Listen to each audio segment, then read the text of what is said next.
Hello everyone, I am Pia Renada. Welcome to Rappler Talk. Our guest today is Attorney Melvin Matibag, who is the Acting Secretary General of PDP-Laban, which we know has been in the news lately because of their call for President Rodrigo Duterte to run for Vice President in the 2022 elections. Welcome, Attorney Matibag, to Rappler Talk. Yeah, good afternoon, good day to you, Pia, and to all your followers. And thank you for inviting me in your program.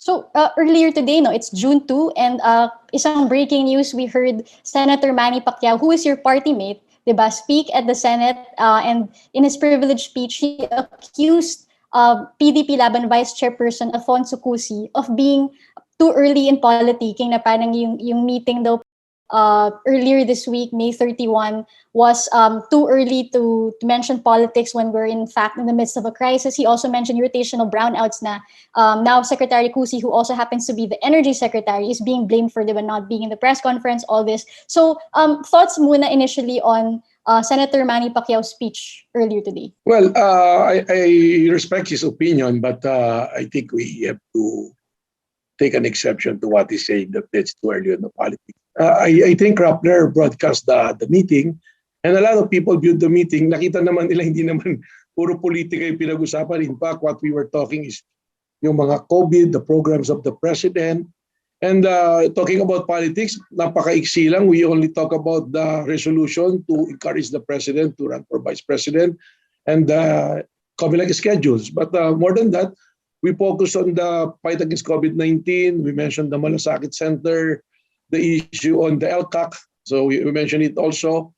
So hindi siya lahat talaga politika, and I think siguro baka hindi siya kasi nag-attend, hindi niya nakita yung buong meeting. So ang na-focus lang ng mga reports is the resolution on asking the president to run for vice president. So I don't think na hindi naman siguro tama at justified just to call na it's just politicking. So it's unfortunate that yun yung naging view. And yung kanina na privilege speech niya, well, tama naman yun. You have to bring to the attention of the leaders yung rolling brownout na yun. But I think he should not be too quick to say that Secretary Cusi should resign and put the blame on him. Kasi you have to investigate and look on the reason. Kasi ako, I'm also from the energy family and I understand the situation. The April 27 hearing, I was also there. And Secretary Cusi pointed out a lot of concern na kasi ang pinikap lang nila is to guarantee daw the Secretary Cusi na hindi magkakaroon ng power interruption. Pero hindi naman din nila hinighlight kung ano yung mga nire-recommend ni Secretary Cusi. That is siguro yung ancillary service. And dapat dito talaga PIA is first to investigate. Why? Yung mga nag-derate na power plant is Suwal, I have heard the list, the GN Power and the Ilihan. Yung Suwal sa yung Ilihan, nag-derate sila without explanation. So wala explanation. So paano mo naman sasabihin kasalanan ni Secretary Cusi at namumulitika? Ang mahirap dito, I think even the people and some of the senators, with all due respect, ayaw lang nilang itahin na, teka muna, Senator Pacquiao, hindi, I think Senator Duran asked the question, hindi ba politika yan na dahil meron kayong sigalot sa PDP, sinasabi mo na si Secretary Cusi should be liable. I think we are in a democratic country, we have to investigate. Why Suwal and Ilihan derated yung power nila without explanation? Ang sabi, boiler issue. That boiler issue, but I sir, attended not going into much into the electricity issue, but more focusing on the politics of PDP-Laban. Sir, I want to focus on what you were saying na go back to what I'm saying. Rift within the party. We can see, sir, no, parang may mga factions forming in the party a year before elections. Ano na po ba yung kalagayan, or how do most PDP-Laban members now view Senator Pacquiao? I mean, he's the acting president of the party, but it seems that he wasn't present at the assembly. He in fact discredited it. So ano nang standing ngayon ni Senator Pacquiao among PDP-Laban members? Well, you going back to the topic, yung sinasabi nga, pasensya na, nadala lang ako sa energy because I'm also from an energy sector and understand the problem. So hindi siya nag-attend. But if you see the attendance, we have overwhelming and massive attendance. All the congressmen, ngayon ko lang nalaman, nag-confirm sa akin, all the congressmen and congressmen attended. Nandoon din yung mga governors, out of 39 governors, 3 lang yung hindi nag-attend. 2 senador nag-attend. 8 cabinet secretaries attended the meeting. So sila lang yung hindi nag-attend. Ilan lang talaga. So yung nangyari na meeting na yon, sabi nga natin, nakita kasi natin, pinipigilan nila, they're asking na to boycott it, not to attend because may issues on the notices, may issues sa coordination. But those were all addressed. So una, ano sabi ng bylaws namin? The bylaws says na the chairman has the authority to call for a meeting in coordination. I just have to put emphasis on in coordination. Because they've been saying na sinasabi lang the chairman and the president. No, the exact provision is in coordination. So there is an authority from the president delegated to Secretary Cusi as vice chairman of the party to be the one to call for the meeting. That was dated May 17, yung instruction na yon. And on May 19, a letter of coordination, so to speak, was sent to Senator Pacquiao and Senator Pimentel. So pinadala namin sila parehas. So pinadala sila ni Secretary Cusi ng sulat parehas. Nandoon na yung agenda. Ano yung pag-uusapan natin? Nakalagay doon yung report ng presidente, kung ano yung mga nagawa on the past 5 years, then also ano pa ba yung kailangan gawin. Then ang sumunod na topic is sharing of ideas about COVID-19, no experiences ng national and the local governments. That's why ang nagsalita doon si Secretary Nograles and Chairman Abalos. And also scenario sa Malasakit Center. Then next on the agenda is administrative matters concerning 2022 election. So doon pumasok yung calendar of activities. And upon motion ni Secretary Lambino, sinabi niya yung sa Vice President. Now, going back to your question, anong status ni Senator Pacquiao? During that meeting, there was no mention questioning his rise to the position of being an acting president. Hindi na tinanong yon. Kasi nag-resign nga noong December, nag-resign si Senator Pimentel as an executive vice president. In-appoint siya, he was handpicked by Senator Pimentel na siya yung pumalit doon sa pwesto, which surprised a lot of members. When we went around, punta kami probinsya, yung mga chapters, nagugulat sila, si Senator Pacquiao na pala ang presidente natin. In fact, I'm holding on a lot of letters na kine-question yun. But si Secretary Cusi, being the chairman, avoided touching on the issue of the leadership. Because ang thinking nga namin dito, we are one party, pumunta kayo rito, mag-usap tayo, we debate, probably magtalo tayo, but we come out of this meeting room as a stronger party and a one party rather than divided na party. So Sir, meron bang, ano yung chances that in the next assembly in July, di ba you were speaking of another assembly, that Senator Manny Pacquiao will lose his position as PDP-Laban acting president? I mean, meron bang growing calls among your members that he should be replaced? To tell you honestly, iba-iba yung opinion. That is the foundation of PDP-Laban. We are democratic. So may mga opinion talaga yan. May pagtatalo. In fact, when you look at the bylaws, may recognition ng minority. So sabihin, it's a dynamic, it's a democratic process. The very foundation where PDP stands. So yung tanong mo, there are calls, I will be very honest, meron talagang mga gustong grupo na i-challenge yung kanyang leadership. But of course, I'm not in liberty to mention the names ng mga interesado na mag-presidente sa partido. So, in fact, there are some suggestions also that probably the better thing to do is for Senator Pimentel to come back as the president of the party and wait for the assembly. Kasi yung assembly rito, that's the body which will elect yung yung leaders namin. That's why ako nga interim ako, I'm acting, because until such time, July 17, pag may ninominate na SecGen at nanaboto, yun na yung officers. So I will be honest, no, yung structure kasi ng PDP is really different. Tapos medyo maraming pangyayari na hindi namin nagawa at hindi namin nabantayan. So we are here where we are right now. And have you heard from your chairman, si President Rodrigo Duterte himself? Has he weighed in on these factions? Aside from yung parang 1-minute video that he gave during your assembly. Sabi ko nga, as a chairman, he delegated yung pagpatawag ng National Assembly. And I think let's be fair to the President. Huwag naman natin igiit na sabihin natin incapacity lang ng Presidente or nag-resign siya or what. Because we know the situation now calls for that na pwede kang mag-delegate dahil may pandemic tayo, the President is busy addressing the concerns and the problem of the nation. So I'm sure ito namang nangyari, reported naman to kay President everything. A lot of cabinet secretaries attend, no less than executive secretary observed the meeting, attended the meeting.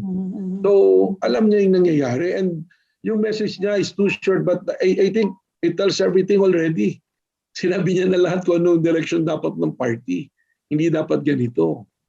So I think the President will give some guidance also and we will await for that guidance. But looking at his message, ando doon na yung guidance niya. From there, we can pick it up na. No? Kasi message siya. Nadagdagan pa yung attendees eh. So never siya, si Presidente never siya nagpatawag ng meeting like to talk to all the leaders of the party to kind of smooth out these rifts which are playing out in public in quite a manner that's not very flattering to the party, right? Yeah. If you recall, 2019, there was already an issue. In fact, umabot kami ng COMELEC noon na issue. There is the group of Attorney Big Garcia challenging also the leadership. And the President as the chairman of the party nung time na yon, tinawag niya kami lahat. Nag-usap kami roon. But si President kasi, ang kanya, observe him, yung promote niya yung democratic. Kung hindi kayo magkasundo, then there's a rule of law outside of the party. Tingnan niyo doon, so napunta ng COMELEC. So that was the last meeting na natawag lahat. So under our bylaws, dapat every quarter there should be a National Assembly. So we have to consider, of course, the situation na mga nangyari. We are bombarded by typhoons nitong mga nakaraan. Then yung Taal Volcano, din pumasok na yung itong pandemic. So I am not taking those as excuses, pero I'm sure that the President pretty much busy na to address the nation. So baka ngayon, eto na nga, to representation, kinuha niya Secretary Cusi to call on the members. And overwhelmingly, and talaga naman yung quorum is more than the quorum, talagang practically, I think 90%, more than 90% at assembly on P31. So, Sir, I want to ask also about the call of PDP-Laban for President Duterte to run for Vice President. Some political scientists I spoke with say that this is unusual. They've never seen this before, where a party will pick their vice presidential candidate first before their presidential candidate. And they even say that this represents the worst of political parties in the Philippines kasi parang it obviously shows that personality-based tayo, wala naman tayong platform talaga, and parang we're just parang riding on the popularity of whoever is popular at the moment. What do you think to that? What do you say to that? Yeah, you know, actually it's the other way around, no? Na personality based. We went around the country. There were strong calls in our political leaders in the provinces for the continuity of the government. So there's the 10-point economic agenda. Tapos yung there's always a problem in the transition if I would speak. So we know that 2022 is coming. So our local party mates realized na baka kailangan may continuity. And this is born out of the programs that the President did for the country. And alam naman natin, I mean, I think you and I will agree na yung numbers ni Presidente at least at the 80% na doon pa rin acceptance eh. So siyempre yung mga opposing parties will say na hindi, personality lang. But that's why, doon sa mga nakakita ng meeting namin, we line up the programs. Ano ba yung mga ginawa ni Presidente? Yung ginawa niya sa LCAC niya, yung ginagawa niya, yung... pero sir, as VP, very limited yung powers ni President Duterte if he becomes VP. Because the VP, di ba, it's spare tire. Wala siya masyadong powers unless they're included in the cabinet. Like we saw Vice President Danny Robredo isolated by this administration. So parang given na VP lang yung gusto niyang position for Duterte, what kind of change will he actually be able to make? If for example, a president wins na hindi naman niya kaalyado, di ba risk rin yun? Na ma-isolate lang siya? Well, that is the risk. But if you have a strong president and you will run a formidable vice president, so to speak, ang mangyayari niyan, syempre, whoever will be the president will be mindful of the strength of the vice president. Yun yung tingin namin dyan. And of course, I'll be honest with you, we're looking at, that's why we give the president the power to choose his running mate. Because whoever he will choose, then he will endorse it na ito yung program namin, that this will be also my re-election. If nagustuhan yung ginawa ni Pangulong Duterte, then you vote for President Duterte as Vice President and vote for my running mate because I believe that we together can continue whatever we have started. Kasi ang problema talaga natin dito, we have a lot of examples na dapat maganda progressive na. I'll such an example ngayon, very timely to. We have the Bataan Nuclear Power Plant. That is about 600 something megawatt na dapat deploy na ginawa. Can you imagine, Commander siya? Inandar mo at nagamit. Kasi technically, may basis to eh. Meron siya lang mga twin na power plant. One in Korea, one in Slovenia, one in Brazil. Hanggang ngayon umaandar. Can you just imagine? Doesn't that set the stage for a shadow government where the vice president is the one in control of the government? It sets a government where the president and the vice president working together to promote. So that's how we look at it. So doon natin tinitingnan yan sa ganung direksyon.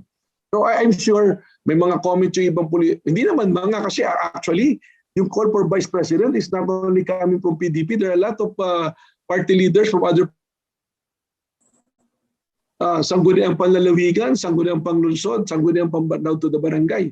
We're calling for that. Anong ibig sabihin nito? They know that the president did something that is really good for the country and they want to continue. They already give up dun sa mga pangyayari na magpapalit na naman. Kaya going back to my example, di ba kung andyan dyan yung Bataan na nuclear power plant umaandar, can you imagine? Baka hindi natin problema ngayon to eh.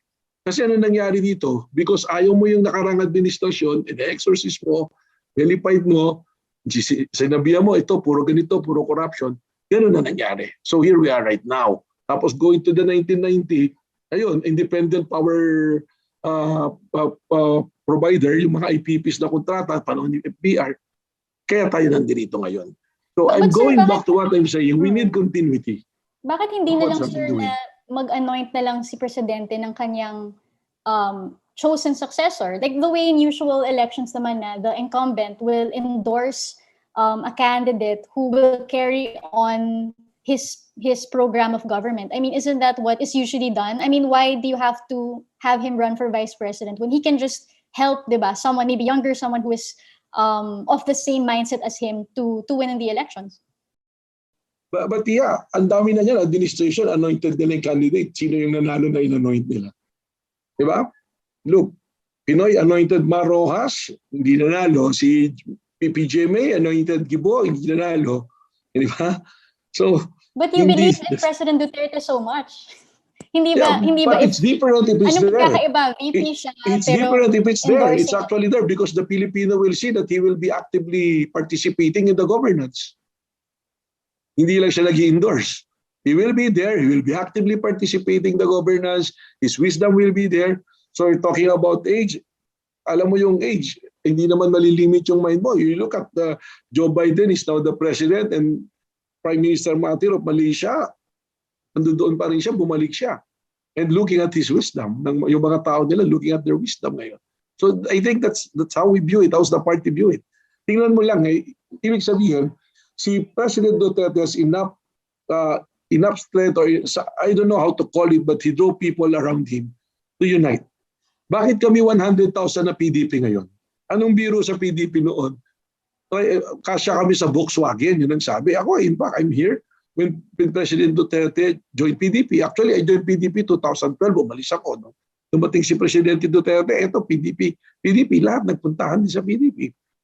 Nung meeting nung May 31, yung assembly na yon, ang iniisip, magkakakorum ba, ganyan. But when the President, when the Chairman spoke, with PRD spoke, matin kayo. I authorized Secretary Alcusi to represent me. And send his message, nagdatingan yung tao, nagpasukan.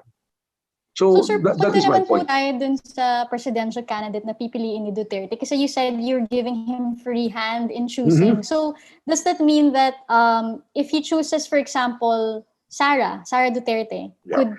Would you be okay with that? Would you be okay with endorsing her presidential candidacy? Well, we know that Sara Duterte is very much qualified also to run the country. She ran Davao very well. Nakita natin yung character niya. A lot of people, and the numbers is, yung number niya is very good. Sa mga surveys, she's always topping the survey. So, I will support it. If it's the choice of the president, then I will support it. Okay, yung question ko lang, sir, will the party also support Sara? Because Sara isn't a party member naman. Well, may process naman to be part of the party, and it's not too late yet. And even if she is not yet part of the party, yung mga principles na ginagawa niya and the way she govern is not detached, hindi siya malayo sa mga prinsipyo ng PDP-Laban. So hindi naman siya, ibig sabihin totally na iba sa PDP-Laban. She has his own party, yung hugpong ng pagbabago, looking at the mandate of hugpong, looking at their principles, parehas halos ng PDP So I don't think that will be a big issue. And yung process ng pagsali sa PDP, hindi naman mahirap na proseso at matagal na proseso. Pero kailangan po ba na miyembro muna si Sara sa PDP before you can endorse her? Not necessarily na gano'n kasi nangyari naman yan nung before tumakbo si Presidente, si Martin Dino yung nag-file tapos naging PDP Presidente, we put as the chairman of the party. So may mga dynamics naman yan. Those are issues that can easily be addressed. May speculation din po na Senator Bongo wants to run for president. And in fact, there's some thinking that this proposed VP run of Duterte is to make sure that Bongo has a fighting chance to win. Kasi by himself daw, baka less chance to win. So what do you think of this? Is it just a way to bolster also Bongo's candidacy? No, honestly, I haven't heard of that. But of course, Senator Bongo ran in a national level. Number 3 siya, nung tumakbo siya. Coming from Davao City. Tapos first time yung sumali. Number 3 siya. So I will not naman say na mahina yung chance niya. Pero yung sabihin na to bolster the chance, kasi hindi ko naman narinig pa si Senator Bogong nagsabi na he will be running for president or anything. So ang sasabihin ko lang, ang PDP, marami kaming personalities who can be qualified to run for president. And anybody that who will be endorsed by the president, especially if he will accept that the request to run for vice president, will definitely tataas yung chance of being the next president of that country. And especially that we have 100,000 strong members, sabi nga nila. And the leadership nasa sa mga local governments, nasa sa PDP-Laban yung maraming mga governors at mayors. Would PDP-Laban form a shortlist for the president to choose from na magiging presidential candidate niya? Well, that should be discussed doon sa assembly siguro namin. Pero I think kahit hindi naman kami mag-provide ng shortlist, the president already have in mind kung sino yung mga pwede na maging presidentiable. Kami rin naman sa PDP, alam na rin naman namin kung sino yung mga pwede mga presidentiable. Of course, ang tinitingnan namin una kaagad dyan is yung mga national figure na natin, yung may mga name recall na nationwide. So lamang na siguro yun sa mga pagpipilian. And of course, we will ask sino yung mga interesado. Kung hindi naman talaga hindi doon tumakbo, bakit natin sasabihin pa sa isama sa pagpipilian natin ng presidentiable? Meron na po bang nag-signify ng interest sa party niyo po to be considered as a presidential candidate? Formally, wala pa, no? Wala pang nagsabi, no? Wala pang nagsasabi. But of course, syempre, yung sa public nga, marami naman nag-iisip na ito, baka presidente ito, di ba? May mga lumalabas na rin ng mga materials, mga umiikot na rin. So, alam natin yan. Siguro nga kasi ngayon, because of the pandemic, medyo everybody's timid to talk about who will be the presidential candidate, ganyan, di ba? Yun nga yung sinasabi, huwag tayo magpolitika kasi may pandemya pa. Had there been no pandemic, baka last year or 2 years ago, nakaporma na yung mga gusto mag-presidente. Noong 2016 election, alam natin, 2010 pa lang, nag-a-announce na yung mga gusto mag-presidente. Pero I think more than the pandemic also, President Duterte changed the game. Game changer siya. Binago niya yung game ng politika. Kasi ngayon lahat marami akong naririnig na gusto pero publicly hindi mo masabi na magdideklara sila. Because I think everybody is waiting what will the president say. That is my take on that. So, sir, given that ito na po yung, kasi curious lang din po ako dun sa timing ng meeting nyo where you announced your resolution about the proposed VP run. This is still 4 months away from the October filing of candidacies. Yeah.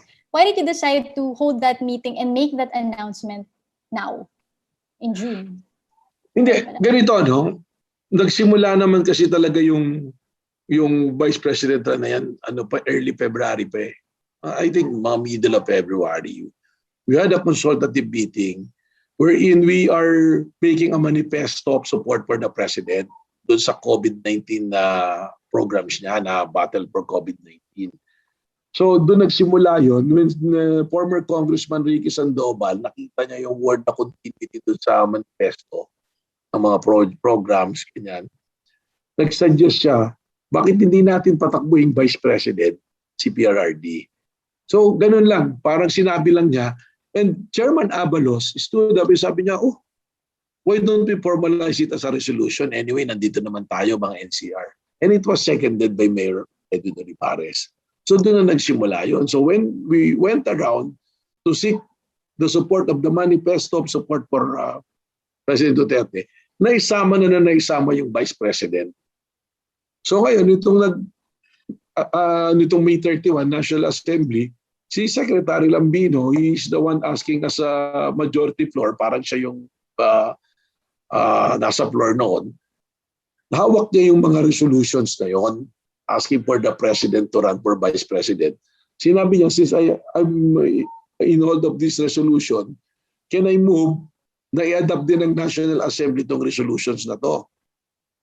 Nung pag-move niya, nag-second na lahat, nagsigawan, nagpalakpakan, and lahat ng nandun, pumirma na, and those who are in Zoom, nagpadala ng mga e-signatures sila para kaagad makapirma at may bigay kaagad kay President. So ganun yung nangyari talaga niya. So ibig sabihin, wala naman talaga to doon sa agenda na ipinadala namin. So between Secretary Cusi and I, wala kami doon sa agenda nung sa Vice President.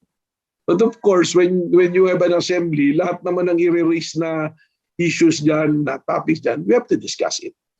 And we follow the procedure, the parliamentary procedure namin. So there was a second, there's no objection. In fact, it was unanimously adopted by those who are present during that meeting. May plans po ba si Secretary Cusi or kayo pong other PDP-Laban leaders to meet with Senator Pacquiao to discuss itong issues? I'll be very honest, Pia, no? Mula pa noong February, we'll be asking for a meeting kay Senator Pacquiao. And in fact, hindi lang yun. Before pa nangyari lahat to, we sat down also with Senator Pimentel. Kasi sabi nga namin, Senator Pimentel, marami po nagtatanong bakit yung presidency ibinigay nyo at iniwanan nyo na. So pwede ba pag-usapan, paliwanag, ganyan. And I remember Secretary Cusi telling Senator Pimentel, oh, Coco, I'll go around mag-ikot ako because I want to gather support from the ground, from our grassroots, to support the President, yung program niya. Kasi it's about time that we support the President. Ang tagal na natin now, 5 years, wala man lang nagsasalita, we support you, Mr. President. So, yun talaga yung manifesto of support na natin. Wala pa doon na pinag-uusapan ng Vice President. So, yun, tapos, nag-ikot na kami. Nung lumabas yung unang meeting sa NCR, nagkaroon ng Vice President, nag-react si Senator Pacquiao na hindi authorized yung ikot nyo na yan, ba't kayo nagpapaikot na ang Vice President? Hindi nagpaalam sa akin yan. Doon na nagsimula. Tapos, meeting ulit kami with Senator Coco, myself, Senator Coco, and Secretary Cusi. So, ikot na rin namin, pwede ba tayo mag-call ng meeting ng assembly, ganyan. Sabi niya, coordinate with the acting president. So that's what happened. So ano po yung take ninyong PDP-Laban officials when Senator Pacquiao disapproved of that resolution, yung sinabi niya unauthorized? Ano naman po yung reaction niya doon? Yun yung sa una, no? Well, ako, personally, my reaction is, bakit ayaw natin? We have a formidable chairman of the party and a sitting president, and the most of the leaders will support him if he will run for vice president. Isn't it good for the party? So anyone, sinabi mo nga kanina, anyone who will run for president is running mate. tataas yung chance. So that is good for the party. So ang reaction namin, we're surprised. So we're asking for a meeting. Bakit? Ano bang dapat natin pag-usapan? Then dumating na nga doon, may mga criticism na kay President, di ba? May mga pumasok na gano'n. So tapos, eto na, nandito na doon sa meeting na sinulatan nila yung mga leaders not to attend the National Assembly on May 31. Which ang nangyari, despite of the letter na pinadala sa mga officers, mga members ng assembly, overwhelmingly and massively dumating pa rin yung mga leaders ng PDP-Laban. May rumors rin po that si Senator Pacquiao himself is considering to run for president. Would PDP-Laban support him then? Well, if he will be the standard bearer of PDP, of course. As long as we are in the PDP, of course we will support whoever will be the standard bearer of PDP. So, ang if he's chosen by the president, by President Duterte, kailangan may choice. May ano yun, may ano yun, di ba? The president will choose his running mate if he decides to run for vice president. Ngayon, kung hindi siya nag-decide na tumakbo vice president, then we will go back to the process. Kasi yung resolution na pinasa namin na in-approve unanimously is siyempre magkarugtong yun, that he will run for vice president and he will have the authority to choose his running mate. But I know, knowing the president may respect sa rules yan eh. Sasabihin pa rin yan, okay ba to? Sundin ba natin yung rules? At sasabihin lang naman namin, Mr. President, it was unanimously approved already that if you will run for vice president, you choose your running mate. Eh, pumayag kami lahat doon. Paano naman namin babalik ta rin yan? Then we call another assembly, bawiin natin to. It will be unfair to the president if he already decided to run for vice president. And now that he is choosing his running mate, sasabihin namin, teka muna, Mr. President, mayroon ng mga ibang gusto, hindi ho yan. So of course, we cannot do that because binitawan na namin yun eh. Pinirmahan na namin yung resolution na yun. That is already an obligation. That is already a binding contract, binding obligation among the members of the National Assembly and the President. So if Manny Pacquiao decides to run, but the President also decides to run for VP and chooses a different candidate, you will go with whoever the President chooses and the President. Yes, I will honor my word. That is my I signed my name. Nakapirma ako doon. I think I'm after Secretary Cuse was the one who signed the resolution. Do you think actually I've said the resolution many times? Do you think that the Senator Pacquiao would make a good president? Well, kanina I'm listening to him. So sabi niya, ang example na lagi, boxer ako, ganyan. So I think I have the character to be a leader. But with the pressing problems now, yung preparation niya, I think kailangan niya mag-prepare talaga. So if he will run for president, I don't want to preempt it, but sabi ko nga, idol ko siya, he's a national icon, he's a boxing champion. But yung pagiging presidente, I think that's magkaiba siguro na magkaiba na field, parang ganyan. So yung character is there, pero siguro let's see. Let's see. We will know if he will run already. Then that's the time probably that we'll give a full credit sa character niya sa president. How many names are for presidential candidate is PDP-Laban considering to be their standard bearer? Well, lahat siya, no? Sabi ko nga, we have a lot of personalities. We have 5 senators. We have a lot of cabinet secretaries. So Senator Bato is PDP, Senator Tolentino, Senator Pimentel, Senator Bongo, and Senator Pacquiao. So doon, kung nationwide recall, pwede yun 5. Then we have cabinet secretaries na nasa PDP like Secretary Wendell Abisado, Secretary Carlos Dominguez, and Secretary Carlo Nograles. So biniro ko nga si Secretary Carlo Nograles na malay natin sa yung sabihin ng presidente, then we will support it. I mean, I'm also trying to stress that if it's a president choice, I'll go with it because I trust the president on his decision, considering what he've done for the party and for the country. So sir, siguro last question na lang. Looking forward, we have upcoming National Assembly from PDP-Laban. I'm sure maraming movements kayo within your party gearing up for the elections, diba, 2020, the October filing. So sir, what can we expect from the party in July, ano yung important decisions that will be made, and what kinds of processes will the party implement so that it's fully ready for the 2022 elections? Well, do sa meeting, we are mindful of the dates that's the COMELEC already scheduled, yung sinet na ng COMELEC. So yung mga important na dates is yung August 16, we have to file our CU. So yun, we have to fix it. Yung listahan talaga ng officers namin. Kasi may mga issues na kailangan i-address. Then also, on September 30, that will be the deadline to submit kung sino yung signatory ng CONA and the authority to sign. So hindi naman natin pwedeng isagad ng September 30 because the filing of candidacy will be from October 1 to 8.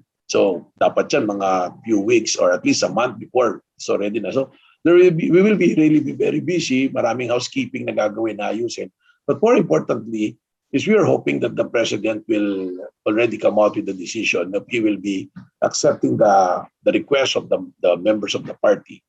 And also probably we can already come out choosing who will be the standard bearer and senatorial candidates and candidates for local government units that are critical to the party. So, ano yan? So we will have a lot of meetings and consultation, and hopefully yung mga issues among us will be also resolved. Makapag-usap kami and come out as a one party and a stronger party.